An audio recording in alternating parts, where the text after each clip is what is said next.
Hey guys, what's up? Welcome back. So today I'm gonna cut the chase and get straight into it. It's going to be the iPhone X Pro versus the Sony Alpha 6400, but I think I need to be more precise because I'm not using the standard. Let me get something before I start.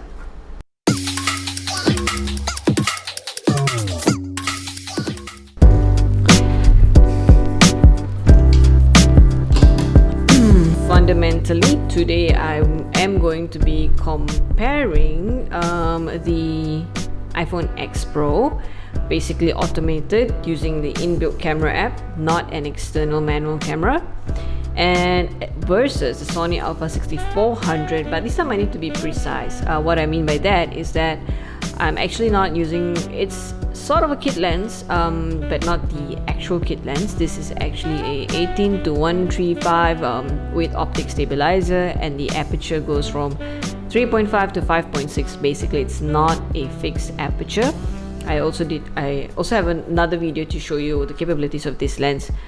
But yes, so the Apple is shooting in its automatic mode, and I have put this one completely on auto, and yeah, letting it use its intelligence to get the best photos. So why the Apple, every time I think the Apple won, I'm gonna take a bite. Okay, so let's go to the first image. This is not a comparison image. As you can see, I have taken my lens in the picture. It's just to show you that the furthest that I can get is 18mm, but this is the ultra wide, which is almost 13mm on the Apple. So it's super dope for travel, like, you know, landscapes and stuff. And clarity not too bad. So that generally the wider it is, the more difficult it is to focus on your foreground, but so stand closer to the camera. So that's all I want to say. Moving on to the wide angle, not ultra wide, wide angle on the Apple, which is about a 26mm. Am I correct? 26mm, yes, 26mm. And that aperture is at 1.8, rather low, with a shutter speed of 1/50th. White balance, quite nice. And then I have the Sony, which is at 18mm and f3.5 and shutter speed of 1/160th. Clarity wise, well, I wouldn't compare clarity wise because it's 12 megapixels on the Apple and it's 24 megapixels on the Sony. So that's why you can zoom in a lot more better. So like I said, if you're going to blow up things, then is when your megapixels matter, otherwise not really. So if you're gonna ask me, I'm gonna think about how much of post-production work I need to do. Meaning that, can I use this image, take it straight away and upload it? Does it look decent enough to share, you know? So good job, yeah? Had some interference. Okay, everything on point. Okay, moving on to picture number 2, which was a portrait image test. So the mistake that I made was I thought that the Apple was plus minus 50mm, but it's actually 52mm, if I am not mistaken. Yeah, 52mm. And mine, which I happen to see here, is actually 56mm at an aperture of 5.6. Because I told you it's not a fixed aperture, it's not a constant aperture. So what that means is, as I zoom in, the aperture is going to close, right? So as we can tell, it is warm again. Auto white balance, ISO 6400, and the Apple, which is at 52mm. That's why it's a bit more further from the bear at ISO 3200, 52mm equivalent, f2.0. Not bad actually, not bad. Lots of good portrait lenses. Even to find such a good low aperture is a challenge at an affordable cost, and a shutter speed of 1/35th of a second. Quite good. Again, merely because of the white balance.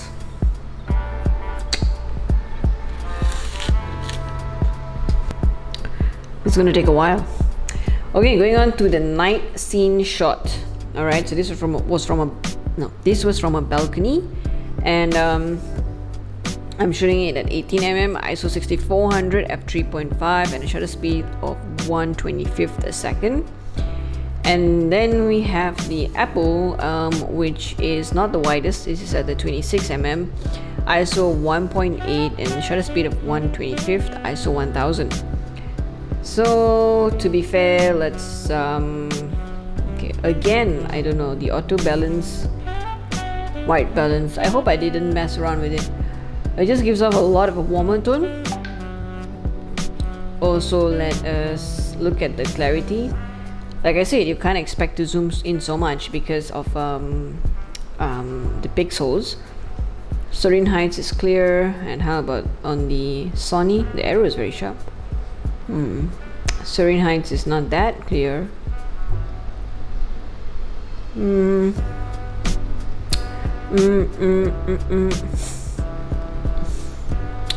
Looks like the Apple matte finish in this case.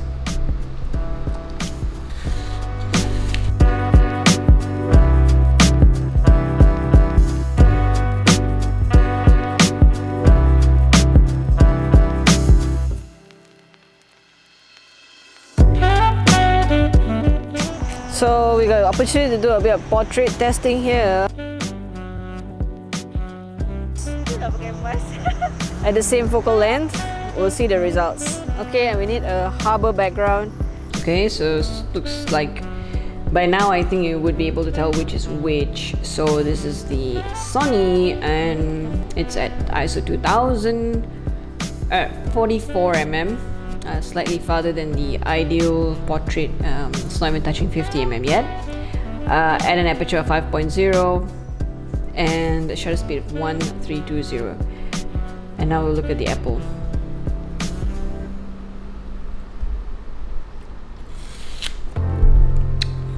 No need to continue.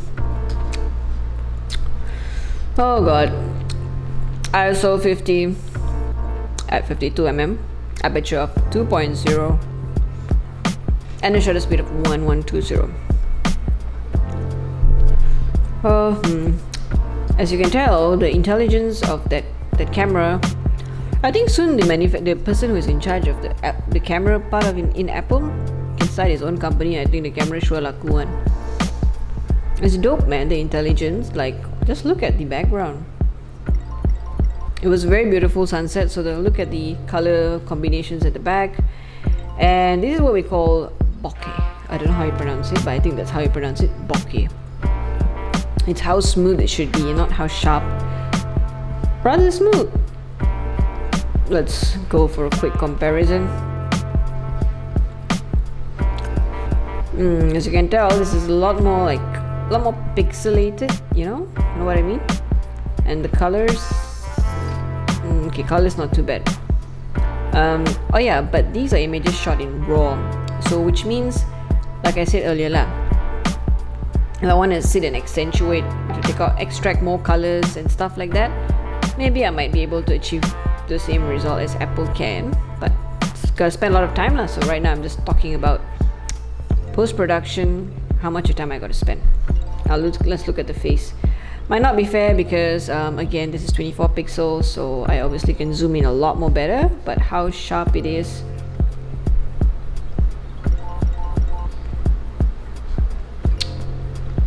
I already told you the winner.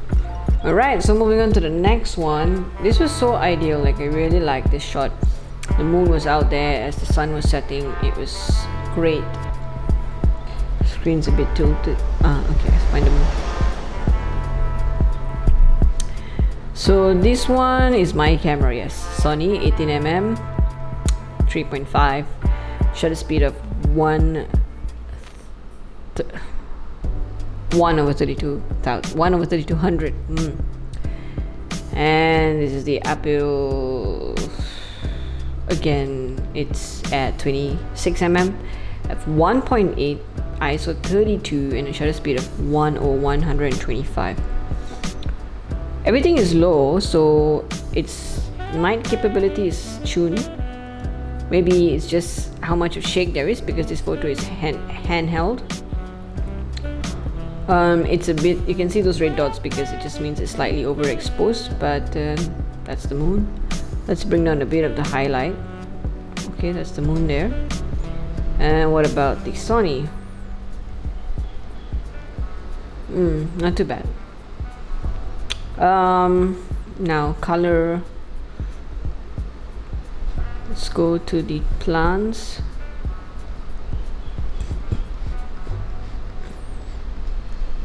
How heavily contrasted it is.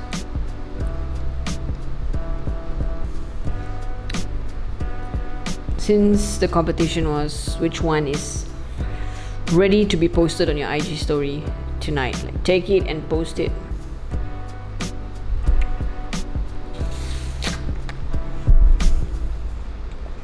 Guys, look at that. Dah. Apa dia? Sekejap ah.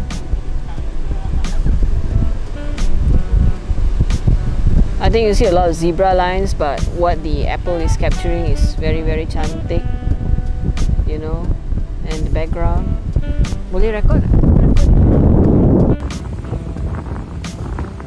This quality is dope, man.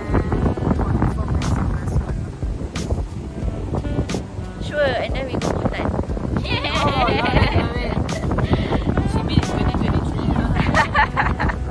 Okay, as you can tell, it was getting already very dark. So I decided to take a selfie because, you know, whenever you take a picture and you're against, your face is not facing the light, it will appear dark. So I just wanted to see how intelligent were the cameras. And this is what I got. This is on the Apple at the Selfie Camera f2.2 ISO 320. As you can see, it's very grainy, alright, with a nice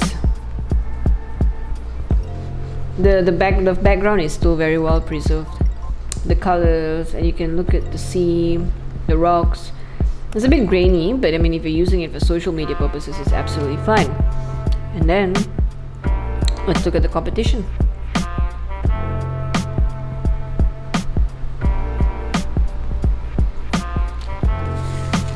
Just look at how intelligent the camera is to get such. It was really dark, like, you know what, this is absolutely not what you will see there, but it's good. I mean, it's great, absolutely great. What you see here is a panorama. Okay, let's reduce the highlights. Okay, this is a panorama, and this one is by me. 18mm, ISO 6400, f3.5. Quite nice actually, not too bad. Though the colors of the horizon are all pretty not that great. As you saw, it detected that it was overexposed. And this is Apple's panorama. Woo! This is all right. Let me put my Apple aside. Now for the last one, which is basically the video, which good thing I was testing low light as well as testing the OSS.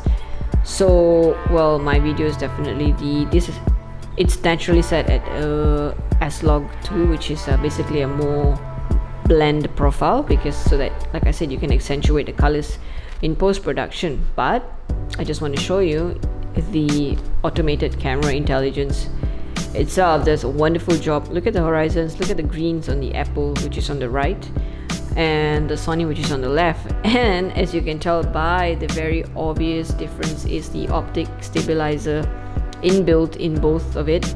Sorry, the Apple has the inbuilt OSS, and the OSS for the Sony is not in the camera. Alpha 6400 does not have an OSS, it is in the lens. But clearly, I don't need to speak any further. For that, I'll take another apple bite.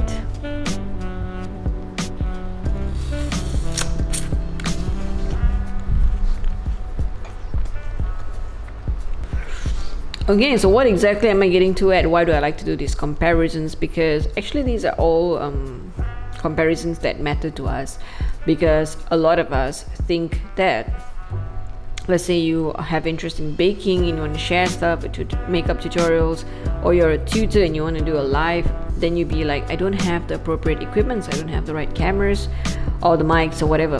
But as you can tell, this one is iPhone 6s, okay, my one, and it already has 4K. It just doesn't have the OSS, which is the stabilizer. And I think 7 and 8 above, or equivalent models and above other brands, they already have all these features in them. And shooting in HD is all you need, and then 4K is a plus. More importantly, you need a good OSS, and with that you're good to go.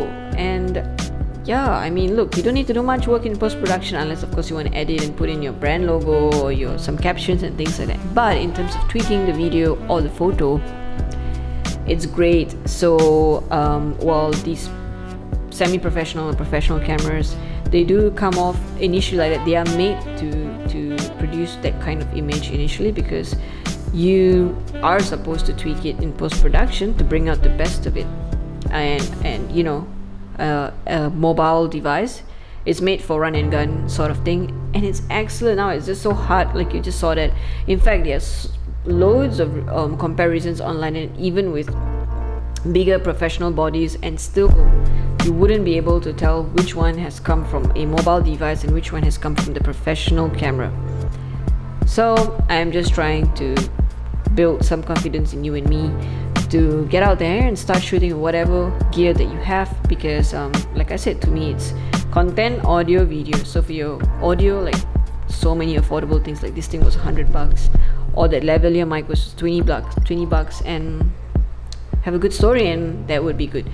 That is all today. So if you like this sort of reviews, let me know. Don't forget to hit the subscribe button, share it, or like it. And oh yes, thank you so much to everybody who watches these videos that I post. And as of now, I think I'm at 60 subscribers. I think my goal for the month of June is to hit 200. Might be a stretch, but we can try. So if you did enjoy such a comparison, please hit the bell button and the subscribe button, and I will see you in the next video. Have a great week then.